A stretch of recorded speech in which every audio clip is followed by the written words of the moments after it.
नमस्ते आप सभी को। मैं रीना ढिल्लो एक बार फिर से स्वागत करती हूँ आपका अपने यूट्यूब चैनल हिंदी विषय श्रृंखला में। तो भाई इससे पहले हमने परिणाम के आधार पर और उद्देश्य के आधार पर अनुसंधान के प्रकार पढ़ लिए थे। आज हम पढ़ने वाले हैं तर्क के आधार पर। ठीक है, तो तर्क के आधार पर देख लेते हैं।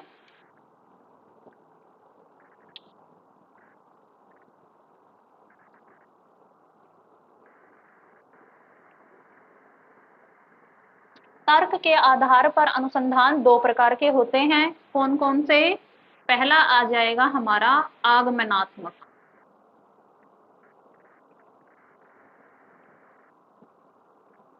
और दूसरा हमारा आ जाएगा निगमनात्मक।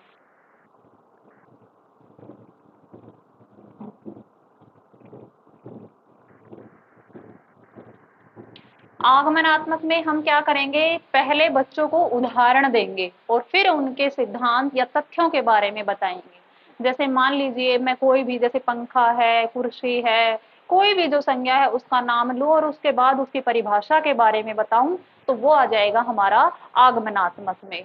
और निगमनात्मक में क्या करेंगे? हम पहले बच्चों को परिभाषा या तथ्य बताएंगे, सिद्धांत बताएंगे और बाद में उनके उदाहरण प्रस्तुत करेंगे। तो देख लेते हैं इसको। आगमनात्मक में क्या करेंगे? सबसे पहले उदाहरण और बाद में उसके हम तथ्य, सिद्धांत या परिभाषा बताते हैं। ठीक है, ऐसे ही निगमनात्मक में क्या करेंगे? पहले तथ्य या सिद्धांत या परिभाषा और उसके बाद में हम उसके उदाहरण प्रस्तुत करते हैं। उदाहरण। तो तर्क के आधार पर आपको समझ में आ गए होंगे। अब हम पढ़ते हैं प्रक्रिया के आधार पर, कि भाई जो प्रोसेस होता है उसके आधार पर।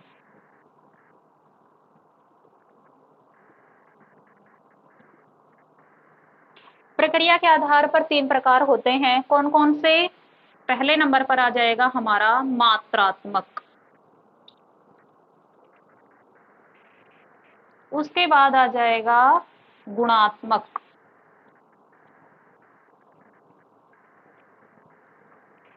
और उसके बाद आ जाएगा हमारा मिश्रित।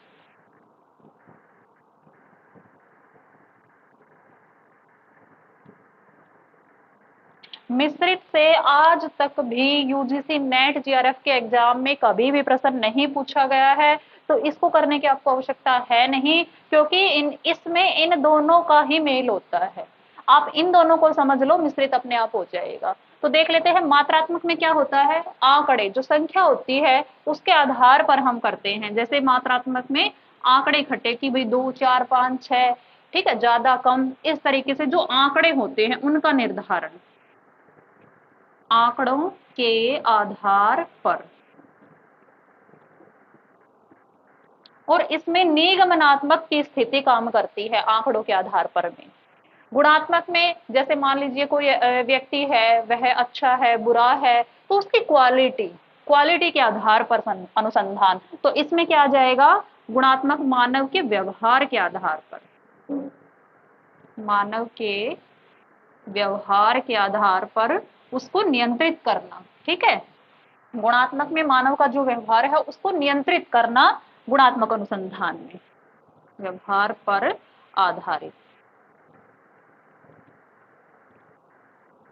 अब आता है मिश्रित। मिश्रित में इन दोनों का ही मेल होता है। आज तक यहाँ से एक बार भी प्रश्न नहीं पूछा गया है, तो इसको आपको पढ़ने की आवश्यकता है नहीं। बस आपको ये समझ लेना है मात्रात्मक में क्या होता है और गुणात्मक में क्या होता है।